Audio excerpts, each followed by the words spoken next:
Gepleýär Azatlyk radio. Öňüňizde saglyk hormatly dinleýijiler.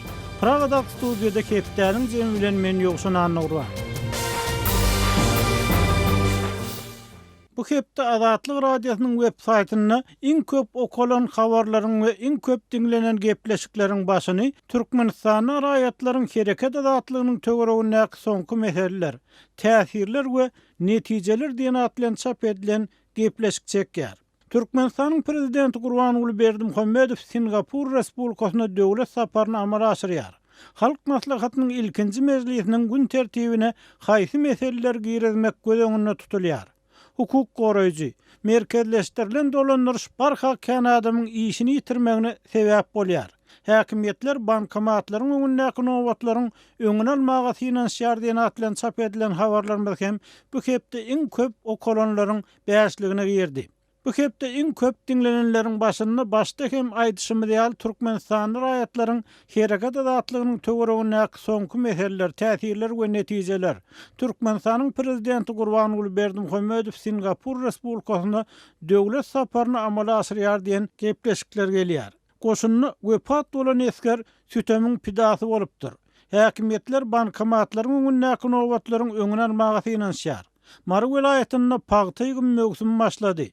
O bolarda her hojalykdan 3-4 adam mezuri ýygyma çekilýär diýen atlan çap edilen gepleşikler hem iň köp dinlenenleriň bäşligine girdi. Bu hepde iň köp görülenleriň başyny türkmen görnüşleri 34-nji hepde atly foto sergimiz çekýär. Şeýle de tomoşaçylarymyz Azat Adalga Turol ady bilen çap edilen video maglumatymyza köp tomoşa edipdirler. Ortiýet suwasy gemilerinden ballistik raketalar syna edýär diýen atlan çap edilen video habarymyza hem köp tomoşaçy syna edipdir. Bu hepde iň köp gurrun edilenleriň başynda häkimetler awtola urşuny dowam etdirýär. Synçylar jerimelerin resmiýetiň jüýsüne gidýänligini aýdýar diýen gepleşik gelýär. Halk maslahatynyň ikinji mejlisiniň gün tertibine haýsy meseleler girizmek göz tutulýar. Marda maýyplygy tasdiklatmak üçin para bermeli. Häkimetler bankomatlaryň öňündäki nowatlaryň öňüne almaga finansiýar. Türkmenistan raýatlaryň hereket azatlygynyň töweregine soňky meseleler, täsirler we netijeler diýen atly gepleşiklerimizde gozgolan meseleler barada hem okujylar öz pikir garaýşlaryny aýdypdyrlar. Hormatly dinleýijiler, siz hem azatlygyň gozgoýan meselelerine ses goşup öz pikirleriňizi ýazmaga, tejribelerinizi paýlaşmaga çagyrýarys. Gepleýär Azatlyk radiosi. Hepdäniň jeminiň liýarsyňyz. Türkmenistanyny döwletiň maliýe howanlarlygy esasyna haj ziýaratyny amala aşyrmak praktikasy dowam etdirilýär. Bu mümkinçilikden peýdalanyp bilmeýän dinarlaryň käbiri azatlyk bilen anonim ýagdaýda söhbetdeş bolup, raýatlaryň köpüsiniň bu praktikadan nägile bolýanlygyny habar berdiler. Adynyň aýdylmalygyny soran 78 ýaşly Aşgabatly dinlaryň pikirçi, bu meselede hem döwlet hem de raýatlar tarapyndan ýalňyş iş edilýär. 25 awgustda Türkmenistan hajylaryň nowatdaky tapgyry Saudi Arabistanyň Aşgabady dolanyp geldi. Olar bu sapara öňkü ýyllarda bolşýaly döwlet tarapyndan ýol harajaty çekilen uçurda gitdiler we ýyllaryna gaýdyp geldiler. Türkmenistan Kronikasy neşriniň habarçylary döwlet uçurunyna haj ziýaratyna iwerilýän adamlaryň ähli çykdajasynyň döwlet tarapyndan çekilýärligini, olary ziýarat üçin berilen ferişdeden soň hem esli puluň galýanlygyny habar berýärler. Aýdylmagyna görä ziýaratçylar başda sapar we mehmanhana төлewler üçin manatda öz ferişdelerinden pul töleýärler. Prezident ýylla türkmen howa ýollarynyň ýolbaşçylaryna ziýaratçylar kampaniýanyň hasabyna Saudi Arabistanyny äkitmek we ýygyna getirmek buýurýar. Emma barbyr bilet satyn almaly bolýar. Sapardan öň bu çykdajylary ziýaratçylary döwlet kursundan alynan dollarda gaýtaryp berýärler. Munyň üstünde goşmaçy, mysal üçin nahar, transport üçin hem pul berilýär. Netijede her adam $2000 pul alýar diýip Türkmenistanyň kronikasy ýazýar. Şu ýyl we mundan öňki ýyllarda haj ziýaratyna gidenleriň käbiriniň aýtmagyna görä, döwlet hasabyna gurulýan haj ziýaratyna gitjekleriň sanyny girmek üçin 10.000 manat möçberini para bermeli. Bu gara bazarynyn narhyndan $556 möçberini pul bolýar diýip makalada aýdylýar.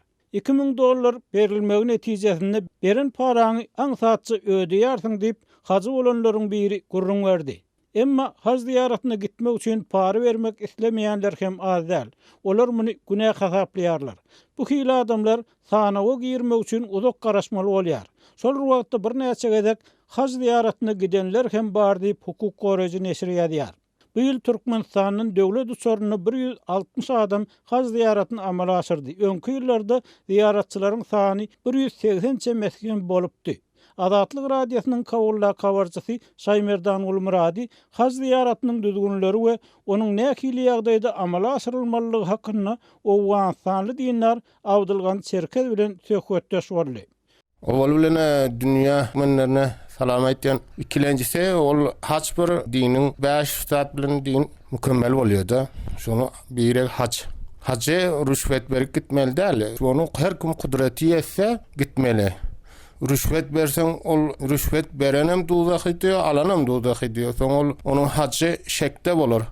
Buramasa yani onun ya hukumet teyare kireyin verse ya harcı verse dem her kim onu öz pulu bilen gitmeli. Halal tapan pulu bilen doğru yetişse gitmeli. Hacı doğru yetişmese rüşvet berip hukumetten ne alıp onu ödü gitmek hacı mena makul göremiyor. Hökümetin tölen harcısına gitmek rava aldı. Her kim özü eğer kudreti yetse şoňa farz bolýar da söylemi.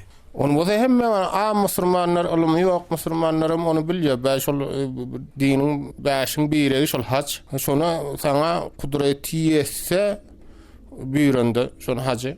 Kudretin yetmese o haca gitdiýende onu muhtal kitjek diýen bilen o hajaga ol sana büýürmese bolmaýar da. Soňra olur rüşvet taňa ol mukaddas çaýlara gitjek bolsaň onu rüşvet berip gitmeli däl de. Onu ana endi Türkmenistanyň bärsinden bir 5 milyon nüfusy bolsa, onu bir 40 000 adam gitse şoňa haja ýylda. Näme üçin olu Türkmen dinine dünýäniň nersinde bolsam puhta bolýar. Ol hajy, gurbanlygy mäkam durýar. Türkmen namazyny, zekatyny, Türkmen diýende ol zatlara mäkam bolmasa Türkmen bolup bilmeýär. Prezidenti uyan adamlara kitýamyşlar da. Ödü onda ona dine şol her kimin şu haýyşy bolsa, her kimin kudreti ýetse gitse, ya onu hökümet uyan bilen, ummedik bilen, oň bilen bolmaýar. Ol taňa şol Hudaýdan, peýgamberi aýdan şonu gara gitmeli. Sana kudretin ýetse hac etmeli diýen. Şonu özüň şoňa puluň bolsa, paraň bolsa, şoňa laýyk seniň bir kudretin ýetse her wagtdan, janyň sahatliginden waradyndan ya pul waradan, soňra ya onu ya bir kança neferde her musulman gidip bilýär. Ýa-ni taýindäl bir kança nefer gitsin ya gitmesin. Ol her kimin kudreti ýetse şonuň ölmezden owal hac üstüne farz bolsa gitmeli. Hökümete ýakynrak, ýaranjanrak adamlar akadylýarmyşynda Türkmenistanda. Indi Türkmenistanda bolana ol dinimiz köp bir kança ýyl orslaň elinde galyp zeyplise ola hali ona bir dine köşüş etýän hökümet gelmese şorakam bolar. Hormatly dinleýijiler, siz Owganstanly türkmen Awdylgany Çerkez bilen haj ziýarety baradaky söhbetdeşligimizi dinlediňiz. Gepler Adatlyk Radio. Hormatly dinleýijiler, hepdäniň zemini Türkmenistanyň soňky wakalary sin bilen dowam etdirýär. 27 awgustda Türkmen prezidentiniň we hökümet delegasiýasynyň Singapur Respublikasyna 2 günlük sapar tamam boldy. Sapar wagtynda prezident Gurbanguly Berdimuhammedow Singapurly kärdeşi Halima Yakup premier minister Lee Hsien Loong bilen gepleşik geçirdi. Türkmen tarapy Singapur bilen energetika, söwda, kimya we dokuma senaty, transport we ara gatnaşyk buğdaklaryna hyzmatdaşlyk etmäge gyzyklanma bildirip habarlarda edilýär. Netijede diplomatlar üçin ödara wiza talaplaryny aýyrmak, girdejek goşa salgyt salmagy aradan aýyrmak we salgytdan gaçylmagynyň öňüni almak, iki ýurdun adalet ministrlikleriniň arasynda hukuk buğdagyna ödara düşünmek barada alalaşyklar baglaşyldy. Şeýlede iki ýurdun işgörlerini duşugyna Türkmenistanyň daşary ykdysady iş banky bilen Singapuryň banklar birleşiginiň Singapuryň ösüş bankynyň arasynda alalaşyk baglaşylanyny habar berilýär. Bulardan başga resmi maglumata görä ödara düşünmek baradaky zarnama hem gol çekilipdir. Türkmenistan adi ýurtlar bilen hyzmatdaşlyga aýratyn üns berýändigini aýdyp gelýär. Emma bu Türkmen hökümetiniň garaşsyzlyk ýyllaryny Aziýanyň iň bir ösen ýurtlarynyň birini gurnan ilkinji sapar bolup durýar. Tynçylar munyň sebäbini iki ýurdun dolanýarys medeniýetleriniň arasyndaky ören ol tapawut bilen düşünýärler. Singapur halkara hasawatlaryna korrupsiýa garşy göreşde dünýäde iň öňdäki ýurtlaryň biri hökmünde görkezilse Türkmenistan bu görkezi boýunça dünýäde iň ýyzdaky ýurtlaryň oňlugyna galmagyny dowam etdirýär. Biz bu iki ýurdun arasynda hyzmatdaşlyk meseleleri barada Awstriýada ýaşaýan türkmen aktivisti Nur Muhammed Hanan bilen söhbetdeş bolýarys. Nur Muhammed aga Türkmen prezidentiniň Singapura sapary bilen bagly maglumatlary elbetde okansyňyz, eşdensiňiz, siz bu iki ýurdun arasynda gatnaşyk hyzmatdaşlyk mümkinçiligini nähil garaýarsyňyz? Şu arada pikir netijeleriňizi paýlaşsaňyz. Berdi Muhammed son Singapur'da ziyaretini izlerladık. Anlaşılan yağol çekilen dokumentlere kendiler ümsüretim öyle yani esası bir mesele ümsüretim öyle. Singapur 1960 yılda öz başlıklarını kazandı. Yankı Britanya kolonyasından ayrılıp. Sonra Singapur bir garip özüm bir uli korrupsiyonlu devletti. Sojorunun prezidenti özüm diyedi. Korrupsiya meselesi Azya devletlerinde hem devletlerde var hem yukarı derecede değil. Singapur'un çolun içindeydi. Esası şu korrupsiya karşı görüşme için hem devleti ayarlandırmak için şu devletin prezidenti ulu iş geçirdi. Birincide bu işli kanun var korrupsiya karşı. Özüm şu kanun olsa yakın dostlarını, kardeşlerini ve minister derecesindeki adamları, korrupsiya başvuran adamları battı. Öz karınlaşlarına çenli. Şoň üçin kanun hem kişinin den deyip şu kanunu öňe sürdi. Devlet kanun devleti boldy. Korrupsiya karşı uly iş geçirilen soň korrupsiya ýok edildi diýsem ýalňyş bolmaz. Şu 25 ýylyň içinde Singapur garip korrumpirowan devletden baý devlet bolup dünýäde 10 ýurdun içinde. Şol meseleni şonu Türkmenistan özüne göreli olarak ulansa Türkmenistan'a bir baý devlet bolup halkyny gariplikden çıkarmak şu meseleleri çözmeni mümkinçiligi var. Nur Muhammed ağa bağışla sözüňizi bölýärin. Indi yerli synçylaryň köpüsiniň pikirine görä Türkmenistan 96-njy ýylda baryp 96-njy ýylda garaşsyzlygyň başga ýyllaryna Singapur bilen diplomatik hyzmatdaşlyklara başlady öz başdaky ýurt hökmünde. Ýöne şondan şu wagta çenli bu iki ýurdun arasynda kän bir gatnaşyk bolmady. Şoň bilen birlikde de Türkmenistanyň korrupsiýanyň juda ösenligi, şu daşarky guruluşyk kontraktlar meselesinde korrupsiýanyň ösenligi hakynda dürli pikirler aýdylýar. Emma Türkmen hökümeti muňa hiç bir reaksiýa bildirmeýär. Ikinji tarapdan Türkmenistan halkara hasawatlaryna korrupsiýa boýunça dünýädäki iň bir ýaramaz ýurtlaryň oňlugyna görkezilip gelýär. Edim Türkmenistan Singapuryň derejesinde şu mesele ünsürip bilermiş. Şuňa taýýarlyk görýäňizmi? Şuňa meýil görýäňizmi Türkmen tarapyndan? Türkmenistan hakykatdan hem korrupsiýa karşı hereket etjek bolsa, Singapuryň ýanky korrupsiýa karşı görüşen tejribesini ulanýarlar. Men ýanky düşünýäli, garip döwletden baý döwlete getirdi. Esasy mesele ýanky korrupsiýa karşı görüş, ikinji meselede başary ýurt investisiýalary uly ünsürip ýanky bir garip devlet Singapur. Tuğna çenni yurttaşından getirýär. İsmet tuğna çenni. Türkmenistan'a olary Allah abaylygy ulahrin. Şoň üçin Singapuryň köp tejribelerini ulanýarlar. Ýöne men pikirim boýunça Türkmenistan o tejribeni ulanmasam ölenok ulanmadym. Näme üçin diýseňiz, Türkmenistan 28 ýylyň içinde korrupsiýa azalmakda gaýtap şo ýönki Sowet döwründäkidenem 100 ýokary galdy diýsek ýalňyş bolmaz. Indi muň sebäbi näme de görýäňiz? Bir tarapdan ne zerurluk bilen ýüzbeýiz bolup dur Türkmen hökümeti. Ýurdun ykdysadyýaty agyr ýagdaýda adamlar ýurt taşlap gidýärler. Şoň bilen birlikde Türkmenistanyň öz hukuk goraýjylaryna hem aýlyk tölemäge ýagdaýynyň ýokdy. Olara para almak üçin käbir emeli şertleriň döredilýäni hakynda pikirler aýdylýar. Türkmen hökümetiniň tanqidçilari ullukan aýplamalary öňe sürýärler. Indi şu ýagdaýda Türkmenistan öz adawraýyny, öz ýagdaýyny gowlaşdyrmak hakynda pikir edip bilmezmi Singapura sapardan soň? Türkmenistan diýen ahrin ol hakykatdan korrupsiýa garşy görüşek bolsa, Onu Singapur'un tecrübesine ulanır değil. Yani şimdiler Türkmenistan bir hakikaten ağır siyaset yağdayına olin şonu karşı neyme çare görsem nehili hareketler etsem deyip fikir eden o Berdimuhamedov. Berdimuhamedov diyanın sebebi Türkmenistan'a dinle buradan çözüyor bu meseleleri. O hükümetten çözen o ministerlerim çözen o hiç kimden çözen o. Şonun için ben diyecek olayanım. İlki bilen Berdimuhamedov öz yankı düşüncesini, fikrini, kuyunu ütletmese Türkmenistan'ın yağdayı ütlemez. Hiç o tecrübeyle ulanmadılar. Yankı korrupsiya karşı ilki bilen birinci eden adımları Singapur'da prezidenti. Ol sütlün aylıklarını ulu biznesmenlerin aylığı demiştirip kalırdı.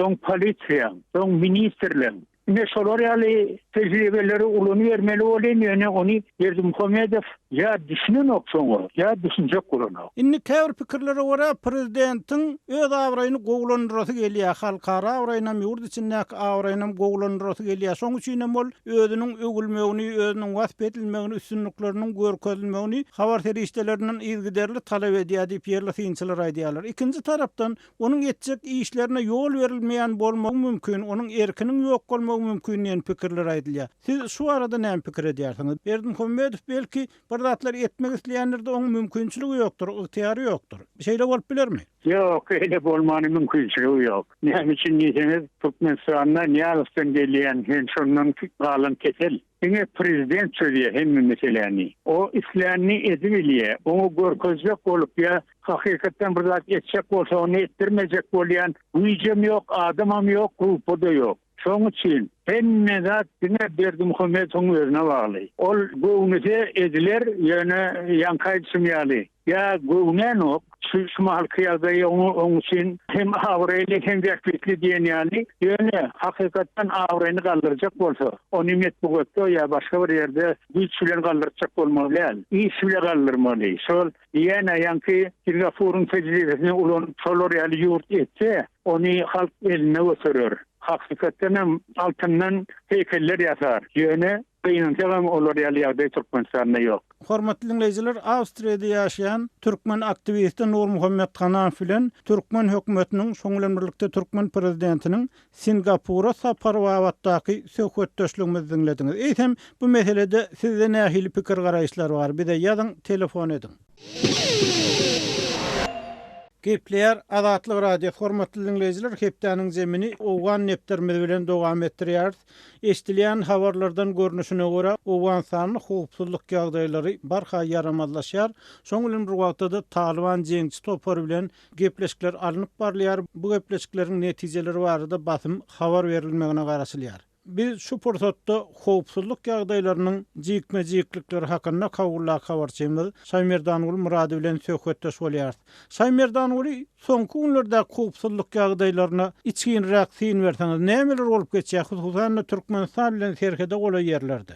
Taliban bilen Amerikanyň Birleşen Ştatlarynyň arasynda parahatçylyk boýunça gepleşikler geçirilýär. Amerikanyň Birleşen Ştatlary bilen Talibanyň arasynda parahatçylyk boýunça alalaşyga gelinler diýip umyt edilýär. Hemem Owgan ara gepleşikleriniň başlanjakdygy barada maglumatlar bar, emma Demirgazyk Owganstanda hususan Owganstanyň Türkmenistan bilen çäkleşýän sebeplerinde howpsuzlyk şertleri barha möwjeýä. Jeňçiler ençeme etraplaryny Faryab welaýatynyň basyp aldy. Badygy welaýatynda da uruş bar. Harat welaýatynyň hem Türkmenistan bilen çäkleşýän Kışkırı basyny atly etrafynda bir näçe şu hökümete tarapdar güýçleri jeňçiler öldürdi. Şol Türkmen terhediniň ýakynynda boldy bu waka. Faryab welaýatynyň gorgan etrafyna mundan 2 gün öň jeňçiler basyp alypdy, emma bugün ol etrafy hökümet güýçleri pes ýerine gaýdyp aldy. Şu hususan Türkmenistan bilen Merkezi Aziýa ýurtlar bilen çäkleşýän sebeplerinde Awganstanyň howpsuzlyk şertleri has ýaramazlygynda galýa. Bu barha möwjeýä diýsegem ýalňyş bolmaz. Jeňçiler günde dünýäli öz hüjümlerini dowam etdirýärler. Talibanlar bir tarapdan ılalaşyk üçin gepleşikler geçirýär, böleki tarapdan öz hüjümlerini artdyrdy. Hususan Demirgazyk Awganistanda. Inni synçylaryň pikirine görä, garaýyşlaryna görä, Taliban şu gepleşikler geçirilýän wagtynda has ürsüm pozisiýada bolmak üçin hüjümlerini dowam etdirýär. Şoňdan birlikde de bir regiondaky ýurtlar hem bu ýagdaýa ýakyndan syn edýärler. Hem goňşy ýurtlar bu ýagdaýda nähili hereketler edýärler, ýagny öz bähwitleri nukdaý nazaryndan. Mysal üçin Iran ýa Täjikistan ýa-da Pakistan nähili hereket edýär bu ýagdaýda.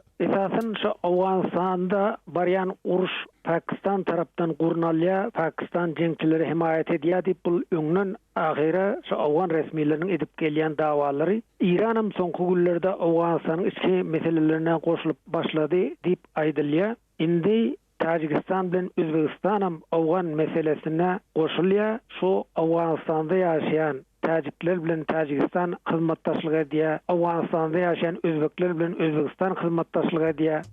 Awganistanda ýaşaýan turkturlary Pakistan goldaýar. Awganistanda ýaşaýan şaýlary İran goldaýar diýip synçylar aýdýarlar. Bu ýagdaý şeýle hem resmi taýdan yglan edilmese de ýa biz himayet edýäris, goldaýar öz isleýän halkymyzy ýa öz tarapdar halkymyzy goldaýar Awganistanda diýip resmi taýdan yglan etmeseler hem şu ýurtlaryň Awganistanda ýaşaýan etniki halklary goldaýandygy aýdylýar. Mysal üçin şol Tajikler hem Awganistanda kowçun bolup ýaşaýarlar. Şonuň üçin Tajikler bilen ýakyn ara gatnaşykda Tajikistanyň hökümeti, hususan hem Tajikistanyň gizlin gullugy we böleki gorunmak idaralarynyň wekilleri şu Awganistanda ýaşaýan Tajikleriň wekilleri bilen öz ara gatnaşygyny saklaýar diýip bilermenler aýdýarlar. Ondan soň Özbekistan hem şeýdip Awganistanda ýaşaýan özbekler bilen gatnaşyk saklaýar diýip resmiler hem aýdýarlar. Arada şu Talibanlary hem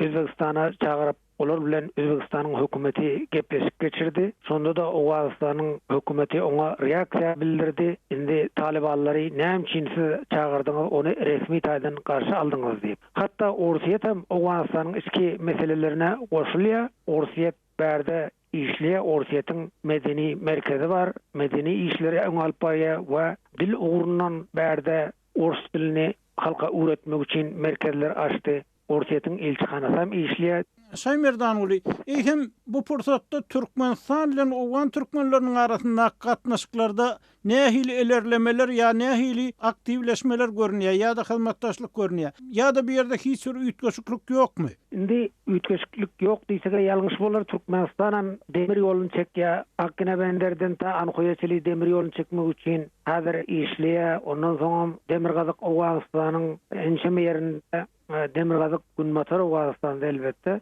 bir saglyk merkezlerini gurup berdi, mektep gurup berdi, türkmenler ýaşaýan ýerlerinde bir türkmenlere bir ynsanperwer kömekler hem etdi. Indi türkmenler bu gatnaşyklar has össe Türkmenistan Türkmen dilini östürmekde Awgan türkmenlerine kömek etse, Türkmenistan Awgan türkmenleriniň syýasy düşünjesini ýokarlandyrmak üçin Awgan türkmenler bilen hyzmatdaşlyk etse, ol Türkmenistanyň peýdasyna bolar. Awgan türkmenleriniň wekilleri aýdýarlar. Awgan türkmenleriniň Türkmenistana baryp gelmegine ýeňillikler döredilse diýip umyt bildirýärler. Indi bärde häzirem bilip geçdik şu Türkmen-Awgan serhediniň golaýynda howpsuzlyk şertleri has yaramazlygynda galýa bilişiňiz ýaly. Awgan türkmenler hem şu serhetde ýakada ýaşaýarlar. Türkmenler Awganistan tarapdan Türkmenistana bir hop abanmagyna tarapdar däl. Häzirki ýagdaýda, eger häzirki ýagdaý şeýle dowam etse Türkmenistana da hop abanyp biler diýen gorky bar. Şol hopyň öňüni almak üçin Awgan türkmenleri uly rol oýnap biler diýip Awgan türkmenleri pikir bildirýärler. Şonuň üçin hopsuzlyk taýdan hem Türkmenistan Awgan türkmenleri bilen aragatnaşyk açsa we hyzmatdaşlyk etse, ol Türkmenistanyň peýdasyna bolar diýen düşünje bar Awgan türkmenleriniň arasynda. Hormatly dinleýijiler, kawarçymyz Şaýmerdan Gulmurad bilen Awganistanyň hususan Demirgazyk Awganistanyň howpsuzlyk ýagdaýlary bardy. Nowatdak söhbetdeşligimizi dinlediňiz. Şunuň bilen hepdeniň jemini geçirip gotarýar. Gepleşiklerimizi dinleýäniňiz üçin köp sag bolun, azatlygyň tolkunlaryndan aýrylmaň.